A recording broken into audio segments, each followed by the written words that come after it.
سلام، رسیدیم به فصل 5 کتابمون از آموزش پایتون. قبل از اینکه بریم سراغ فصل 5 دو تا نکته رو من باید براتون بگم.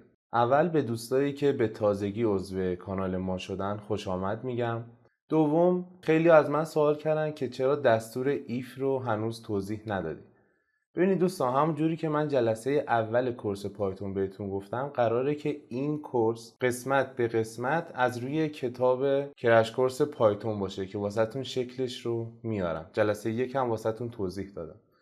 بنا به دلایلی این کتاب صلاح دونسته که دستور ایف داخل فصل 5 گفته بشه و قبل از اون یک سری مقدمات گفته بشه. در نتیجه هیچ جای قانون نیست که در آموزش پایتون دستور ایف همون اول گفته بشه.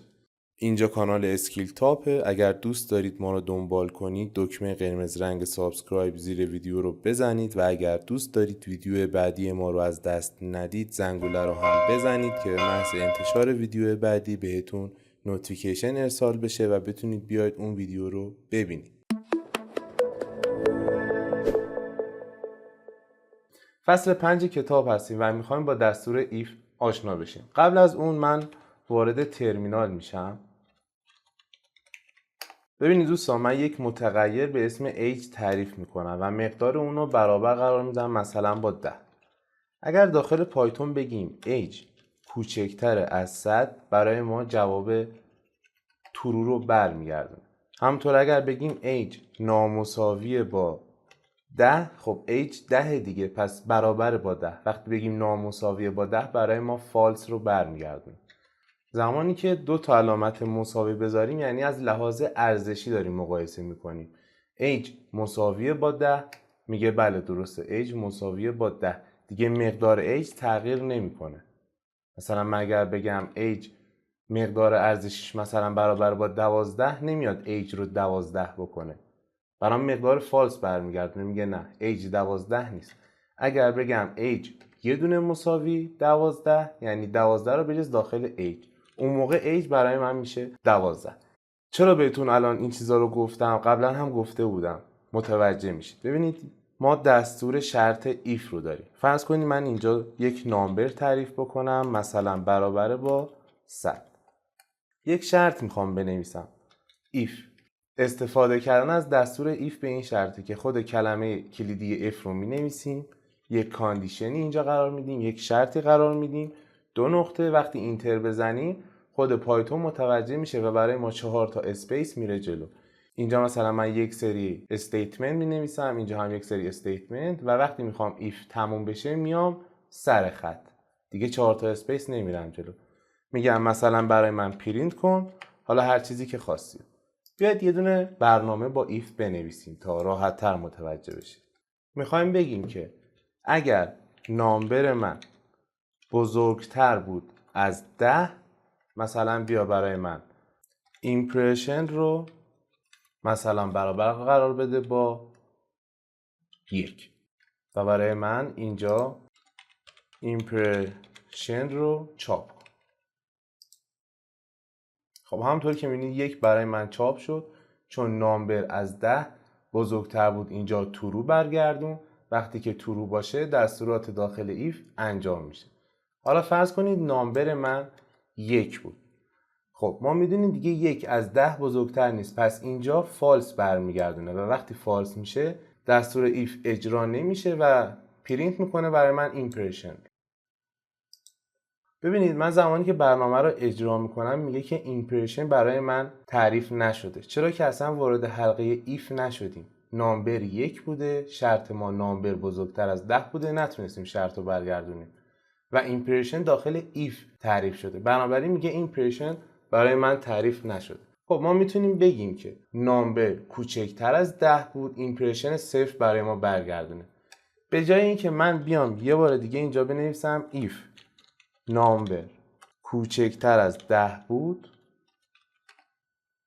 ایمپرشن رو مثلا برای من قرار بده 0. این برنامه جواب میده، اجرا هم میکنیم برای ما 0 را برمیگردونه.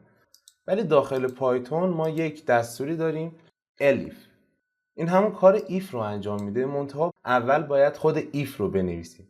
یعنی اگر من خود الیف رو مستقیما بنویسم قبلش ایف ننویسم، مثلا من اینجا رو کامنت کنم،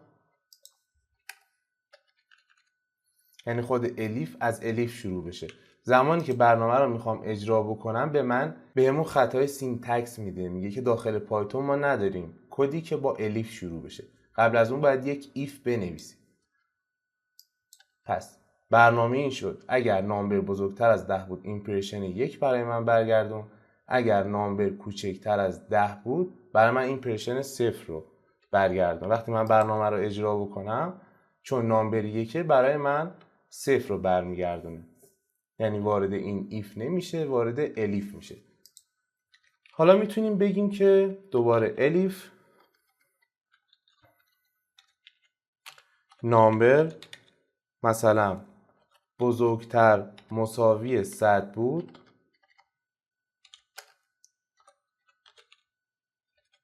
ایمپرشن مساوی باشه با مثلا 10. مثلا نامبر رو هم 100 در نظر میگیریم. اوکی، نامبر مساویه با 100. اینجا یک دستور ایف داریم میگه نامبر بزرگتر از 10، جواب تروه، پس ایمپرشن برابر با 1 قرار میگیره.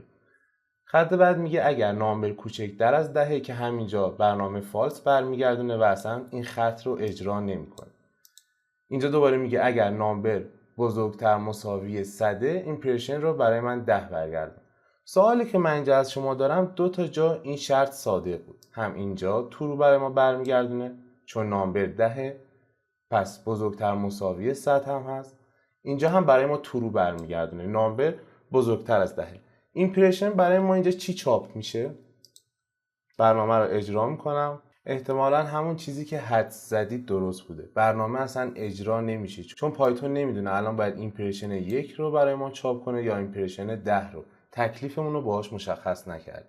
ببینید دوستان، دو تا مفهوم میخوام همین فصل 5 بهتون یاد بدم، در قالب کامنت اینجا واسهتون میذارم، دستور اند و دستور اور. خب وارد ترمینال میشم، یک پایتون اجرا میکنم، فرض کنید من یک متغیری به اسم x تعریف کنم، داخلش مقدار 10 قرار بدم.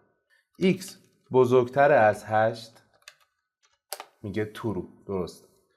آیا x کوچکتر از 12؟ دوباره ترو رو برمیگردونه. حالا میتونم بگم x بزرگتر از 8 و x کوچکتر از 12. خب اولی میشه ترو، دومی هم میشه ترو، در نتیجه جفتشون رو هم رفته میشه ترو. ببینید برای اند باید هر دو تا جواب ترو باشه. مثلا من اگر اینجا بگم x بزرگتر از 12، خب x ما 10 دیگه، پس اینجا فالس برمیگردونه، حتی با اینکه x بزرگتر از 8 و ترو برمیگردونه کلش میشه فالس. ولی اگر از اند اور استفاده بکنم، یعنی یک کدوم از این شرط هایی که گذاشتم اگر ترو بود برای من ترو رو برگردون، ترو رو برمیگردونه. اگر بگم x کوچکتر از 12، دوتا ترو هست، بازم ترو رو برمیگردونه. مثلا x رو مساوی 100 بذارم. خب دوباره بگم x بزرگتر از 8 درست، x کوچکتر از 12 فالس میشه، ولی چون یه دونش ترو بوده برای من ترو رو برمیگردونه. حالا ما داخل برنامه میتونیم بگیم نامبر بزرگتر از 10 باشه و ببینید به صورت آبی در اومد، پرینت هم آبیه. اینها یک سری تابع هستن، یک سری فانکشن هستن داخل خود پایتون. میتونم بگم و نامبر من کوچکتر باشه از 100. باید هر دوتا درست باشن، یعنی نامبر بزرگتر از 10 باشه، نامبر کوچکتر از 100 باشه، یعنی اعداد بین 10 که خود 10 هم نه، یعنی از 11 تا 100. دوباره اینجا میتونم بگم نامبر کوچکتر از 10 و نامبر بزرگتر از 0. نامبرهای بزرگتر از 100 هم که دیگه معلومه از 100 به بالا. الان اگر من دوباره برنامه رو اجرا بکنم میبینیم که ایمپرشن رو برای ما 10 برگردون، چون نامبر من 100 بود و 100 هم بزرگتر مساویه با 100. دستورات بقیه هم منطقی اجرا شدن. ببینید این ایف به قالب کامنت واسهتون میذارم، باید از 11 باشه تا 99. دوباره در قالب کامنت باید از 1 باشه تا 9 و این هم دوباره در قالب کامنت از 100 باشه به بالا. اوکی. حالا اگر دقت بکنید ببینید ما از اینجا 1 تا 9 رو داریم، 10 جاش خالیه. یعنی اگر ما اینجا نامبر رو برابر با 10 قرار بدیم و برنامه رو اجرا بکنیم بهمون ایرور میده، میگه این ایمپرشن تعریف نشده چون وارد هیچ کدوم از این شرط ها نشده. حالا داخل پایتون برای این مشکل هم یک قانونی گذاشتم. میتونیم بگیم اگر این شرط اجرا نشد، این شرط هم اجرا نشد، این شرط هم اجرا نشد، هیچ کدوم اجرا نشدن، در غیر این صورت از else استفاده میکنم. ببینید else هم مثل الیف و ایف به رنگ صورتی در اومد، پس باید آخرش یک دو نقطه بزنم و هیچ شرطی نمیخواد دیگه. ما داریم میگیم else در غیر این صورت، در غیر این صورتی که این شرط ها برقرار نبود، مثلا برای من ایمپرشن رو برابر با 5 قرار بده. پس الانی که نامبر من 10، برای من ایمپرشن 5 رو برمیگردونه. اگر برنامه رو اجرا بکنم میبینیم که مقدار 5 رو برگردونه. برای این جلسه کافیه با ایف، الیف و الس آشنا شدیم، با اند و اور هم آشنا شدیم. دیگه خودتون برید با اند و اور کار بکنید دیگه. یک ترمینال باز بکنید، مثلا اینجا بگیم 4 بزرگتر از 1، اور مثلا 5 کوچکتر از 0. خب 4 بزرگتر از 1 ترو، بعدش اور اومده، پس دستور بعد مهم نیست. گفتیم برای اور اگر یک طرف ترو باشه کل جواب میشه ترو، با اینکه 5 کوچکتر از 0 نیست ولی برای ما ترو رو برمیگردونه. اگر به جای اور اند بذارم جواب فالس رو برمیگردونه، چون اگر بخواد اند مثبت باشه ترو باشه باید دو طرف جواب ترو برگردونن. خودتون یه کمی باهاشون کار بکنید دستتون میاد. کما اینکه جلسه بعد هم من راجع به اور و اند صحبت میکنم و باهاشون میخوایم برنامه نویسی بکنیم و فعلا وارد فصل 5 هستیم. چرا ایف را فصل 5 کتاب اومده آموزش داده؟ چون باید شما با لیست ها کار کرده باشید، با حلقه های فور و وایل کار کرده باشید، با بقیه چیزهایی که بهتون درس دادم مثل قسمت استرینگ ها، اینتیجر ها کار کرده باشید، بلد باشید. حالا بیاید باهاشون برنامه بنویسید و ایف رو داخل اونها قرار بدید. اگر تا حالا کانال منو سابسکرایب نکردید سابسکرایب کنید، زنگوله رو هم بزنید که به محض اینکه ویدیو بعدی از طرف کانال من منتشر شد بهتون خبر بده و بتونید بیاید همون موقع اون ویدیو رو ببینید. تا ویدیو بعدی از کانال اسکیل تاپ، خدا نگهدار.